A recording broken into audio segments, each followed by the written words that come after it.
You know that feeling when you realize you've been played for 5 years? Mine started with applause I wasn't expecting. Congratulations to our new regional operations director, Tyler Kellner. For a second, I thought I'd misheard Raymond. My smile stuck on my face. Tyler? The kid who started 3 months ago?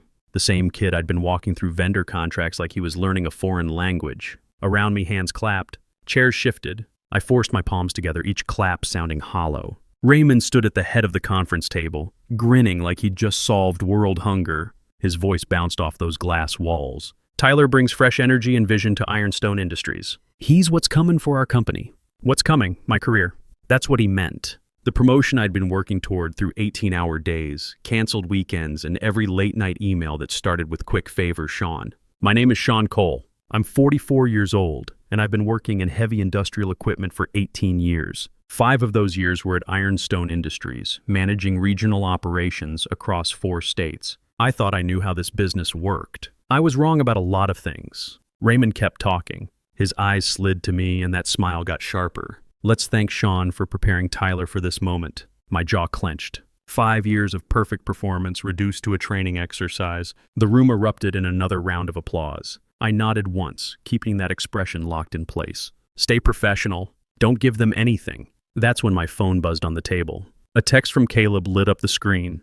Did you get it, Dad? My chest went tight. Across the table, Tyler looked right at me and winked. Not a thank you. Not even a trace of humility. Just a playful flick of his eyelid like we were sharing some private joke. Except the joke was me. The conference room smelled like burnt coffee and printer toner, but all I could taste was metal, bitter and cold. I wanted to say something that would cut through Raymond's little show, but my voice stayed buried. Instead, I clapped harder, louder, because that's what you do when the world tilts. You pretend nothing broke. The room emptied with scraping chairs and hushed conversations. One by one, they filed out. Handshakes for Tyler. Pats on the back. Congratulations murmured like prayers. I stayed in my seat, fingers resting on the edge of a notepad I hadn't written a single word on. Sean, can you stick around for a moment? Raymond's voice cut through the noise, smooth as steel. I nodded, even though something heavy was settling in my gut. Tyler slipped out with a grin that belonged to someone who'd actually earned something. The door clicked shut. Silence. Raymond loosened his tie, leaning against the edge of the table like we were about to share a beer. It's nothing personal, he began, voice dripping with manufactured sympathy. Tyler represents what's next. Young energy, fresh ideas. You understand, right? What's next? There it was again, sharp as glass. I folded my hands in my lap. If I didn't, he'd see them shake. You'll still run day-to-day operations, he continued. No one knows the field like you do. That's where your strength lies. My strength. Like that was supposed to make up for getting gutted in public. Then he leaned in, lowering his voice. Think about Caleb. My head snapped up. Excuse me? Stability matters for kids, Raymond said softly, like he was offering fatherly advice instead of twisting the knife. This job keeps things steady for you and him. Walking away would be risky, wouldn't it? The air got thick, heavy with the truth he wasn't saying out loud. He thought he owned me, thought a 16-year-old boy was the chain around my neck. I swallowed hard. Is that all? Raymond smiled, the kind that never reaches the eyes. Not quite. He straightened, smoothing his tie back into place. Train Tyler well, and I'll make sure your loyalty is rewarded. Eventually. Eventually. A word as empty as every promise before it. For a moment, I imagined what would happen if I laughed. Loud and harsh. The kind of laugh that splits the air. Instead, I said nothing. Just stared at the man who'd turned 5 years of trust into a business transaction. You're a professional, Sean, he added. I know you'll do the right thing. I stood slowly, chair legs scraping against the tile. My heart was hammering hard enough that I felt it in my fingertips, but my voice stayed level. Sure, Raymond, the right thing. I walked out without looking back. My shoes clicked against the hallway like a ticking clock. Every step, the same thought burned hotter and louder. He thinks I'm trapped. Back in my office, I dropped into my chair and stared at the glow of my computer screen. Numbers filled the spreadsheet in neat, perfect columns. My world for the past 5 years. A world I'd built on Raymond's promises. Your management material, Sean. The first time he said it, his voice was warm, almost paternal. March 2019, in that same conference room, sunlight streaming across the table. I remember how hope swelled in my chest, how my fingers tightened around the leather portfolio I'd brought to the meeting. We reward loyalty here, he'd added. Big growth ahead for the right people. I believed him. Every word. Back then, Caleb was barely 12, still leaving sticky notes on my laptop that said, "Love you, Dad." I told myself all the late nights were temporary, that the hours I poured into Ironstone were an investment in both our lives. But those temporary nights stretched into years. I still remember one in particular, the glow of my desk lamp at 11:30 p.m., empty coffee mug leaving rings on quarterly reports. My phone buzzed with a photo from my brother, Caleb grinning on stage in his football uniform holding up a trophy. I'd promised him I'd be there for that game. Instead, I was buried in Raymond's email titled Urgent, Need Numbers Tonight. I typed until my wrists ached, whispering apologies to an empty room. Another memory hit harder. Caleb's 15th birthday. I was standing in a client's lobby 200 miles away when my phone buzzed. A text from Raymond. Patience pays off, Sean. It landed just as my brother sent a video of Caleb blowing out candles without me there. The timing was perfect, like a cruel joke. So I stayed patient. I stayed late. I stayed loyal. I swallowed disappointment every time Raymond said not yet, but soon. Now, sitting here under humming fluorescent lights, I saw it all for what it was. 5 years of traded memories, burned weekends, and whispered excuses, all for a title that was never mine to claim. Look, I'm 44 years old. I've been in this business long enough to know when someone's playing games. And Raymond, he'd been playing me from day one. For the first time in years, I wondered if the man staring back from my darkened screen was someone Caleb could still be proud of. Here's the thing. Every sacrifice I'd made was for a promise that never existed. The office was empty when I left my desk that night. The kind of empty that feels heavier than noise. It was past 10:45 p.m., long after the cleaning crew had finished and the overhead lights had dimmed to their nighttime glow. My shoes clicked softly against the carpet as I walked toward the break room for a cup of stale coffee I didn't really want. That's when I heard them. Voices, low and close, spilling into the empty hallway. Raymond. I stopped just short of the glass corridor leading to his office. His door wasn't fully shut, and the acoustics in this building carried secrets too well. He'll never cause trouble, Raymond said. His tone was casual, almost amused. Sean's solid, reliable, but he needs the paycheck. Single dad, big bills. The words hit me like a punch to the gut. Another voice followed. Deeper, older, probably Richard from corporate. You're sure he won't push back? He's been here 5 years. Raymond laughed. A soft, dismissive sound that scraped against my nerves. He won't. He can't afford to. At his age, where else would he go? He'll stay in line. My fists clenched. Every word was another twist of the knife. Then came the part that made my blood run cold. He'll train Tyler better than anyone, Raymond added with confidence that made my stomach turn. Hell, he'll make him look good doing it. That's when I knew. Raymond had no idea what he'd just done. For 5 years, I'd carried this company like it was part of my spine. I'd missed birthdays, skipped holidays, given every ounce of myself because I believed loyalty meant something. And here was Raymond reducing me to a line item on his list of predictable outcomes. I stood there for maybe 30 seconds, the fluorescent hum loud in my ears, my pulse hammering. My hands were steady now, but my vision sharpened in a way that felt dangerous. They think I'm broken, I whispered to the empty hallway. My reflection stared back at me in the glass, eyes bright and unblinking. They're wrong. I turned and walked away without making a sound, leaving Raymond to his laughter and his lies. With every step toward my desk, the anger settled. Not as fire, but as steel. Cold, deliberate, unbending. And in that moment, I knew something Raymond didn't. Nothing in this building would ever own me again. Rain drummed against my windshield like impatient fingers as I sat in the driver's seat. The dashboard clock read 9:15 p.m. The parking lot was nearly empty, shadows stretching long under the streetlights. My hands gripped the steering wheel. My phone buzzed in the console. Caleb. I hesitated before answering, forcing the shake out of my voice. Hey buddy, Dad, are you okay? You didn't text after your meeting. His voice was soft, concerned. The voice of a kid who'd learned to read silence like a warning sign. I stared at the droplets racing down the glass, blurring the world outside. My throat felt raw. I'm fine, I lied. Did you get it? The question gutted me. I saw his face when I'd promised him things would be better soon. College tours, weekend trips we never took. All while I was missing football games to answer Raymond's midnight emails. I swallowed hard. I'll tell you everything tomorrow, okay? Get some sleep.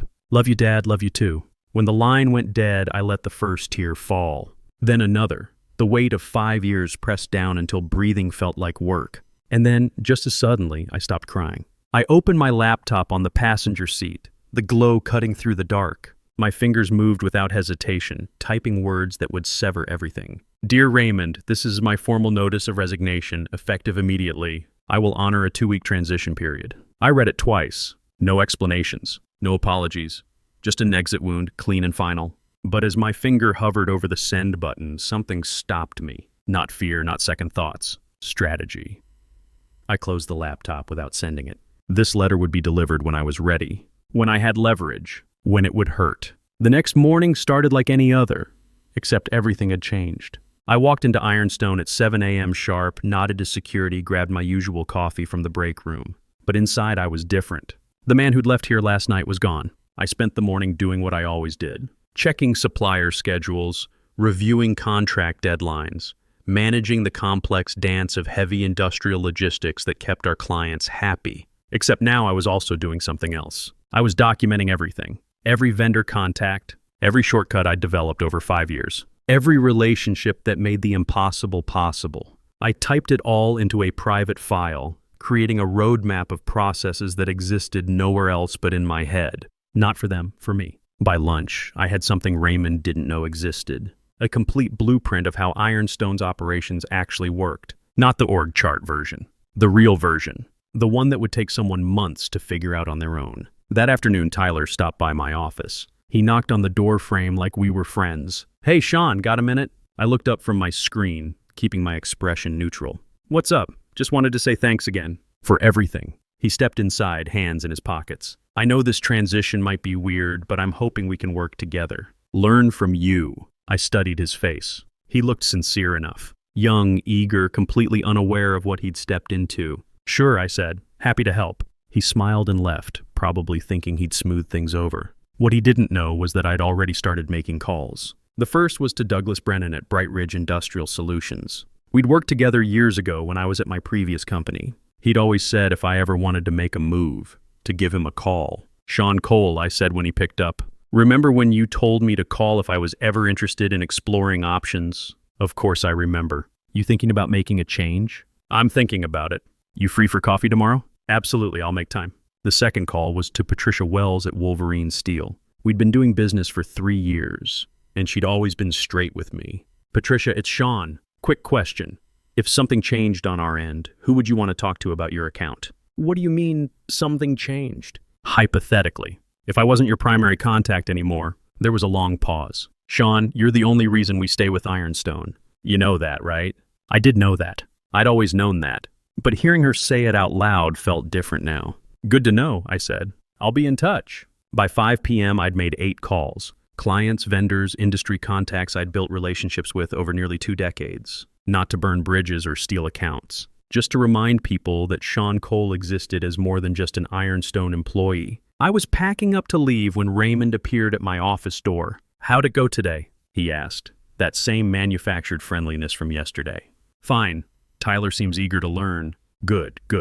He stepped inside, closing the door behind him. "Sean, I want you to know I appreciate how you're handling this. Shows real character." I looked at him. Really looked at him. This man who thought he had me figured out. Who thought my loyalty was something he could buy with threats and empty promises. "Just doing my job," I said. "That's what I like to hear." He smiled and turned to leave, then paused at the door. "Oh, and Sean, make sure you document everything for Tyler. We want this transition to be seamless." After he left, I sat back in my chair and almost laughed. Document everything. If only he knew what I'd been documenting all day. That night, I printed out my resignation letter and sealed it in an envelope. Tomorrow, I'd have coffee with Douglas. Tomorrow, I'd start the next chapter. But tonight, I had dinner with my son. And for the first time in months, I didn't bring my laptop to the table. Monday morning started with my phone buzzing at 6 a.m. I'd been awake for an hour, sitting in my kitchen with coffee, when Tyler's name flashed across the screen. "Sean, thank God," he blurted before I could speak.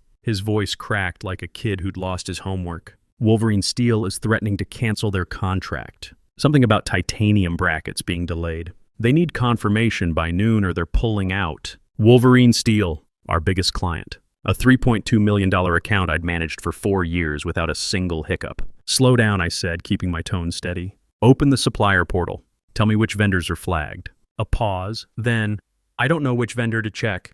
There are like 6 contracts open," and his voice dropped to a whisper. "Raymond thinks I've got this under control." Of course he did. "I'll walk you through it," I said, "but listen carefully. You'll need these steps for next time." For the next 3 hours, I became a lifeline he didn't deserve, but desperately needed. I explained backup suppliers, escalation protocols, how to reroute shipments without breaching penalty clauses. My words were precise, my tone calm, even as I typed notes into a separate file. A living map of every process, every shortcut I'd mastered in 5 years. Not for Tyler, for me. For the record. By 9:45 a.m., the crisis was contained. Wolverine got their brackets. Tyler exhaled into the phone like a man who'd just dodged a bullet. You're incredible, Sean. I don't know how you keep this all in your head. Experience, I almost said. Instead, documentation helps. When I walked into the office later, Raymond was holding court near the conference room, voice booming with fake confidence. Team, everything's under control. Just a minor hiccup with Wolverine, but Tyler handled it like a pro. His smile was wide, but his eyes betrayed him. They darted to me for half a second, sharp with suspicion, before snapping back to the room. I smiled politely, slipped past without a word, and sat at my desk to keep writing. Step-by-step guides, vendor hierarchies, troubleshooting flows. My entire playbook laid bare in black and white. Not because they asked for it, because I wanted it done on my terms. The coffee shop on 5th and Cedar was quiet when I walked in that afternoon. The kind of place that smelled like opportunity and second chances. Douglas Brennan was already there, sitting at a corner table with a tablet and that sharp smile I remembered from our supplier conferences. Sean Cole, he said, standing to shake my hand. 5 years at Ironstone, regional operations experience without the title. That's gotta sting. I sat across from him, studying his face. Direct, no games. I like that. I've handled multi-million-dollar accounts across 4 states, I replied. Steady, but not pleading. Wolverine Steel, Copperline Manufacturing, Border States Equipment. I know their systems, their pain points, and I know how to keep them happy. Douglas leaned back, weighing not just a candidate, but a strategy. Then he smiled. We're expanding aggressively into heavy machinery distribution. That's where your connections matter. He tapped the tablet once, then looked me dead in the eye. We want you as Regional Operations Director. Salary's 35% higher than your current base, plus performance incentives. Director. The word landed like sunlight after a storm, bright and solid after months of being treated like background noise. Douglas wasn't finished. There's one condition. Bring your relationships. We're solid, but your network gives us an edge. It wasn't a request. It was an understanding. And it wasn't unethical. Clients choose who they trust. I nodded. They trust me because I deliver. That won't change. Perfect. His grin widened. Then he added, almost casually, word travels fast in this industry. I hear Raymond promoted family over competence. That true? The question hit like a spark in dry grass. I didn't flinch. It's true, Douglas chuckled, shaking his head. Clients hate instability. You leaving? That's a signal. They'll follow the steady hand. The one who knows what they're doing. For the first time in weeks, I felt something bloom in my chest that wasn't anger or exhaustion. It was possibility. As we stood and shook hands, Douglas said, We'll draft the offer by Monday. And Sean, welcome to your next chapter. Outside, the late afternoon sun felt warm against my face for the first time in years. I didn't feel owned. I felt unstoppable. Tuesday afternoon, Raymond called me into his office. The tone in his voice wasn't a request. It was a summons. I walked in to find him standing behind his desk, shoulders rigid, sleeves rolled up like a man preparing for a fight he thought he had already won. The blinds were half closed, slicing sunlight into harsh stripes across the room. Sit, he said. I didn't. He exhaled through his nose, then slid a sheet of paper toward me. Interviewing with competitors while you're still on my payroll. His voice was cold, every word deliberate. That's corporate espionage, Sean. I met his stare, hands resting lightly at my sides. It's called exploring options. Raymond's lips curled, his voice dropping into that condescending tone I knew too well. Options? You think Bright Ridge will save you? Face it, Sean. He stepped closer, words landing like blows. Men like you hit a ceiling at 45. Tyler's the plan. The air in the room tightened. For a second, I felt rage clawing up my spine, begging to spill out in flames. But instead of shouting, I smiled. Just barely. Is that so? My voice was quiet, almost gentle. The kind of quiet that makes people lean in before they realize they're in trouble. Raymond smirked, mistaking restraint for weakness. You're solid at what you do, Sean. I'll give you that. But you're done here. And if you think you can walk out with my clients, your clients? I cut him off, voice like ice. Those relationships exist because I built them. Not Ironstone, not you. His face darkened. Don't play games with me. If you try to take them, I'll sue you into oblivion. That's when I leaned forward, slow and deliberate, and said the words that cracked the ground beneath him. Show me the non-compete I signed. Silence, thick and sudden. Raymond blinked, his mouth opening and closing without sound. I watched realization wash over him, hot, then cold, as the truth settled like a stone in his gut. I straightened, smoothing the cuff of my sleeve. Didn't think so. His mouth worked, teeth grinding, but nothing came out. I turned toward the door, heels clicking like gunshots against the concrete. Before stepping out, I looked back over my shoulder. You wanted loyalty, Raymond. You mistook it for fear. The blinds rattled as the door shut behind me. And for the first time, he understood the truth. I wasn't leaving quietly. That evening, I sat at my kitchen table with Caleb, eating takeout Chinese food and talking about his day. Really talking. No laptop between us. No phone buzzing with urgent emails. Dad, he said, twirling lo mein around his fork, you seem different today. Different how, I don't know. Lighter, I guess. I looked at my son. 16 years old, growing into the kind of man I hoped he'd become. Strong but kind. Smart enough to read the room, smart enough to care. I made some decisions today, I said. Good ones. He nodded like that made perfect sense. About work? About work. About us. About what comes next. Is everything going to be okay? I reached across the table and squeezed his shoulder. Everything's gonna be better than okay, buddy. I promise. Later that night, after Caleb went to bed, I opened my laptop and pulled up the resignation letter I'd written days ago. I read it one more time, then made a small change. Effective Friday. I hit send. The email whooshed into the digital ether at 11:47 p.m., carrying with it 5 years of loyalty, frustration, and misplaced trust. But it was also carrying something else, freedom. Friday came quietly.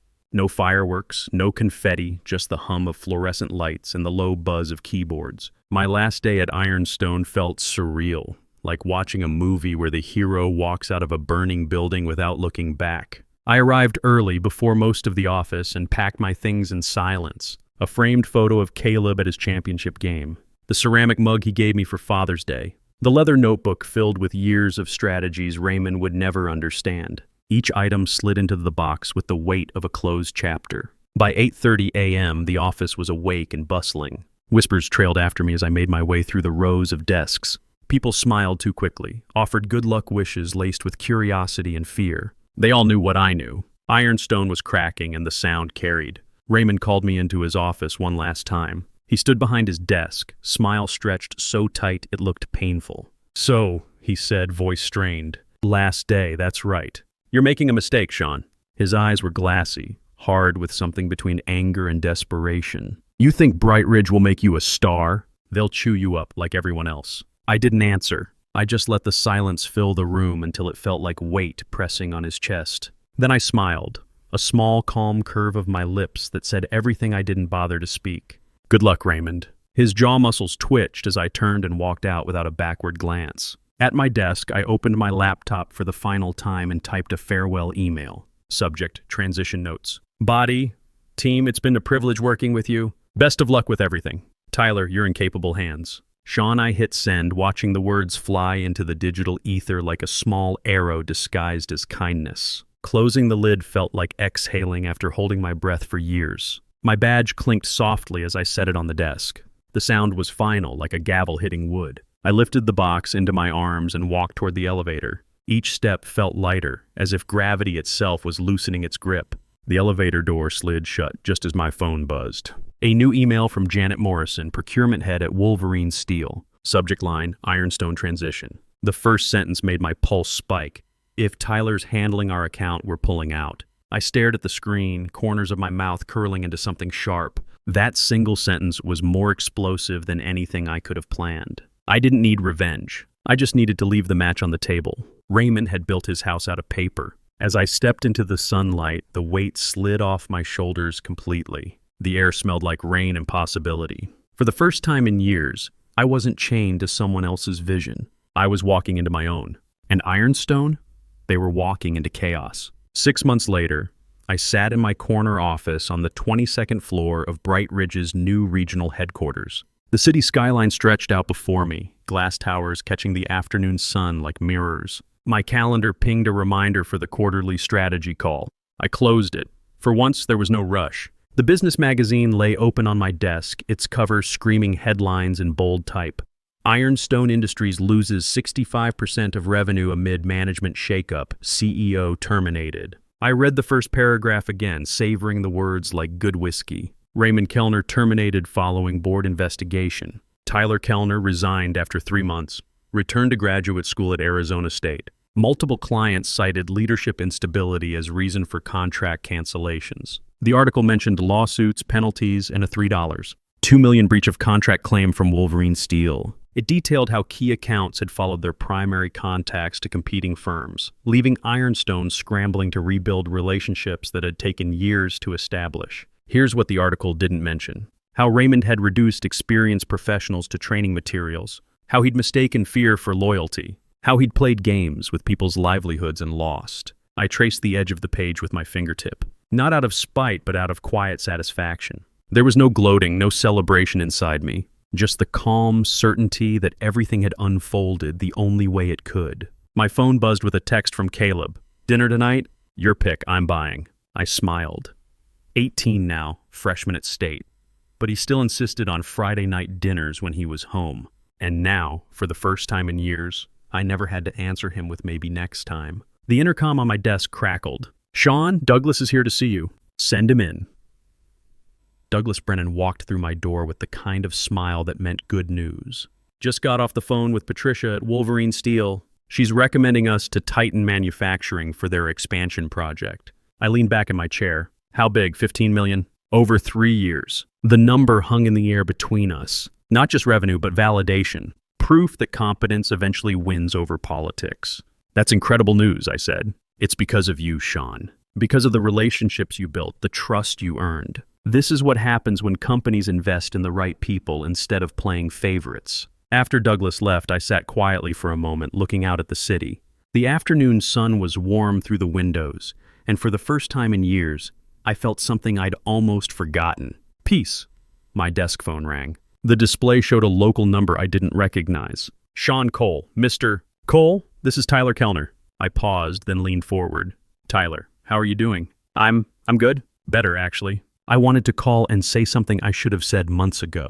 His voice was different. Steadier, more mature. What's that? I'm sorry. For how everything went down. For taking something that should have been yours. For not speaking up when I knew it was wrong. I was quiet for a moment, processing his words. You were put in an impossible situation, Tyler. That wasn't your fault. Maybe not, but I could have handled it better. I could have said something. You were 25 years old. I was 44. There's a difference. Yeah, well, I'm learning that now. He paused. Are you happy where you are? I looked out my window at the city skyline, then at the photo of Caleb on my desk, then at the magazine article about Ironstone's collapse. Yeah, I said. I am. Good. That's good. Another pause. Mr. Cole, thank you for everything you taught me, even when you had every reason not to. After we hung up, I closed the magazine and slipped it into my desk drawer. Not to forget, but because some chapters deserve to stay closed. The coffee shop on 4th and Maple was busy when I walked in that evening, filled with the Friday night crowd. I ordered my usual and found a quiet table by the window. The city moved past outside, people heading home, heading out, heading toward whatever came next. My phone buzzed. A photo from Caleb at his dorm, him and his roommates celebrating the end of midterms. His smile was wide and genuine, the kind of happiness you can't fake. I typed back, proud of you, kid. See you Sunday for dinner. His response came immediately. Can't wait, Dad. Love you. I put the phone away and sipped my coffee, watching the world go by outside. Look, I'm not saying revenge is always the answer, but sometimes, when you've given everything you have to people who don't appreciate it, the best thing you can do is walk away and build something better. Sometimes the loudest statement isn't shouting or slamming doors. Sometimes it's silence and success. I walked away from people who underestimated me and built something stronger on my own terms. Your value isn't defined by someone else's ceiling. It's defined by what you choose to do when they think you're trapped. I learned that at 44 in a conference room where I thought my career was ending. Turns out it was just beginning. The drive home was peaceful. Traffic moved smoothly, and for the first time in months, I wasn't thinking about work. I was thinking about Caleb's upcoming visit, about the fishing trip we'd planned for next month, about all the time we'd have together, now that I worked for people who understood that life happens outside of office buildings. Sometimes the quietest moves speak the loudest. Success doesn't always roar. Sometimes it whispers. And sometimes when you're ready to listen, that whisper sounds exactly like coming home.